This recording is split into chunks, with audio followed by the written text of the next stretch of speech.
Hi guys, मैं हूं नबील और आप देख रहे हैं मेरा YouTube channel learn with Nabeel. आज की वीडियो में हम लेक्चर नंबर 14 करने जा रहे हैं माइक्रोसॉफ्ट एक्सेल बिगिनर कोर्स का। आज हम वीडियो में सीखेंगे कि कैसे हम एक सिंपल सा चार्ट बना सकते हैं माइक्रोसॉफ्ट एक्सेल में। तो आइए चलते हैं स्क्रीन पे।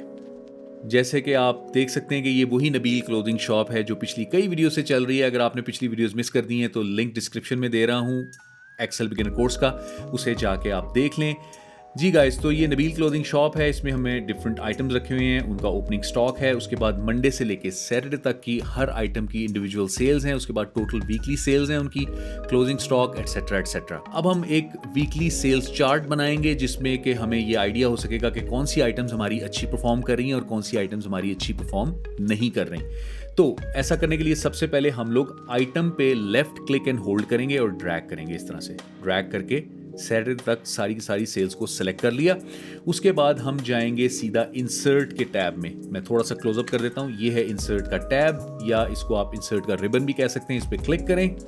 क्लिक करने के बाद हम ये चार्ट्स का जो सेक्शन है इसमें कॉलम्स के सेक्शन में जाएंगे। वैसे तो ये सारे चार्ट्स हैं, आप इनमें से पाई चार्ट भी बना सकते हैं, बार चार्ट भी बना सकते हैं, वगैरह वगैरह, लेकिन हम कॉलम आज बनाएंगे। तो कॉलम पे क्लिक करें। यहाँ पे 3 ऑप्शन हैं। हम सेकेंड ऑप्शन पे जाएंगे जो कि स्टैक्ड कॉलम्स हैं। ठीक है, स्टैक्ड कॉलम पे क्लिक करेंगे और जूम आउट कर लेते हैं। ये देखें, ये हमारा चार्ट उसने हमें बना के दे दिया है। इसको थोड़ा सा एनलार्ज करते हैं।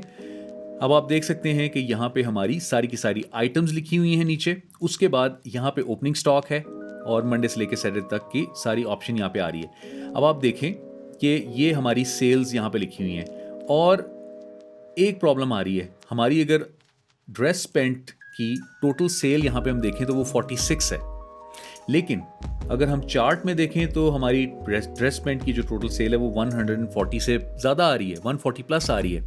इसकी क्या वजह है? इसकी वजह यह है कि हमने गलती से यहाँ पे ओपनिंग स्टॉक भी सिलेक्ट कर लिया था। ओपनिंग स्टॉक को हमें सिलेक्ट नहीं करना चाहिए था, क्योंकि ओपनिंग स्टॉक 100 लिखा हुआ है, 100 पीसेस थे स्टार्ट में स्टॉक के, तो वो तो हमें यहाँ पे नहीं चाहिए, क्योंकि हम तो टोटल वीकली सेल्स देखना चाह रहे हैं कि किस आइटम ने ज़्यादा अच्छा परफॉर्म किया, किसने नहीं अच्छा परफॉर्म किया। तो हम इस तरह करते हैं कि इस चार्ट पे लेफ्ट क्लिक करते हैं, सिलेक्ट करते हैं इसको और अपने कीबोर्ड पे डिलीट का बटन दबा देते हैं ताकि ये डिलीट हो जाए। अब हम क्या करेंगे कि हम ओपनिंग स्टॉक को यहाँ पे ऐड नहीं करेंगे।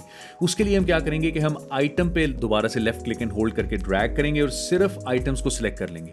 उसके बाद अब हम ओपनिंग स्टॉक को सिलेक्ट नहीं करना चाहते, सो हम क्या करेंगे, अपने कीबोर्ड पे कंट्रोल के बटन को प्रेस एंड होल्ड करके फिर उसके बाद माउस पे लेफ्ट क्लिक एंड होल्ड करके ड्रैग करेंगे और ड्रैग करके सैटरडे तक, मंडे से लेकर सैटरडे तक सेल्स को सिलेक्ट कर लेंगे। अब आप देखें कि हमारे पास आइटम भी सिलेक्ट हो गए और मंडे से सैटरडे तक की सेल्स भी सिलेक्ट हो गई, लेकिन ओपनिंग स्टॉक को सिलेक्ट हमने नहीं किया। अब हम दोबारा इंसर्ट में जाएंगे। इंसर्ट में जाके चार्ट्स के अंदर दोबारा कॉलम्स में जाएंगे और ये सेकेंड ऑप्शन स्टैक्ड कॉलम्स की सिलेक्ट करेंगे। अब ये चार्ट दोबारा हमारे सामने आ गया है जी। अब इसको जरा थोड़ा सा एनलार्ज कर लेते हैं। अब आप देखें कि हमारी ड्रेस पैंट की अगर हम सेल देखना चाहें, टोटल वीकली सेल, तो वो 40 प्लस ही आ रही है, 46 50 के आसपास। ठीक है, और यहाँ पे हम इजीली इस चार्ट में देख सकते हैं कि हमारी सबसे ज़्यादा सेल्स ड्रेस शर्ट की आ रही हैं। उसके बाद सेकंड नंबर पे स्ट्रेट जीन्स और सॉक्स अच्छा परफॉर्म कर रही हैं और सबसे बुरा perform round neck T shirt कर रही है। तो इस तरह आप बड़े इजीली इस चार्ट में अपनी प्रेजेंटेशन बना के दिखा सकते हैं। अब हम चाहेंगे कि इस चार्ट को हम एक अलहदा से वर्कशीट में ले जाएं, तो उसके लिए हम क्या करेंगे, इस वक्त हम अपने सेल्स के वर्कशीट के अंदर हैं। हम ये जो प्लस का साइन है, इसको मैं क्लोजअप भी कर लेता हूँ। ये जो प्लस का साइन हमें नज़र आ रहा है, इस पे क्लिक करेंगे तो हमें एक नई शीट हमारी बन जाएगी। इस नई शीट पे डबल क्लिक करेंगे तो हम यहाँ से रीनेम कर सकते हैं शीट को। तो हम इस शीट का नाम रख लेते हैं वीक सेल्स। ठीक है, और ओके कर देते हैं और हम ज़रा जूम आउट कर लें। अच्छा, अब ये हमारी नई शीट खुल गई है। अब हम वापस सेल में जाएंगे।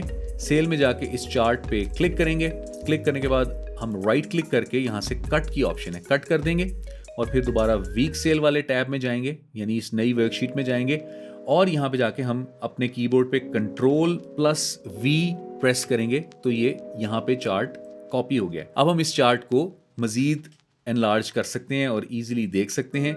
एक और चीज़ मैं आपको बताऊं कि आप यहाँ पे फॉर्मेटिंग भी कर सकते हैं। फॉर एग्जांपल हम यहाँ पे क्लिक करते हैं और राइट क्लिक करके हम यहाँ पे फॉर्मेट की ऑप्शन में चले जाते हैं। तो फॉर्मेट की ऑप्शन में जाके अगर हम स्क्रॉल डाउन करें तो ये डाटा टेबल की ऑप्शन आ रही है। अगर हम इस डाटा टेबल की ऑप्शन को क्लिक करें, ऑन कर दें, तो आप देख रहे होंगे कि ये सारे आइटम्स की मंडे से लेकर सैटरडे तक की सारी सेल्स हमारे सामने आ गई हैं। और इस तरीके से आप कर सकते हैं। अगर आप डाटा टेबल नहीं चाहिए तो इसको ऑफ कर दें, ठीक है।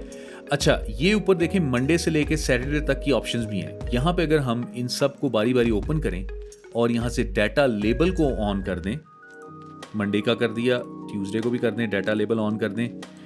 फिर उसके बाद हम जाएंगे वेडनेसडे में, उसका भी डाटा लेबल ऑन कर दें, और थर्सडे का भी डाटा लेबल ऑन कर दें, और फिर फाइनली सैटरडे और फ्राइडे को भी डाटा लेबल ऑन कर दें।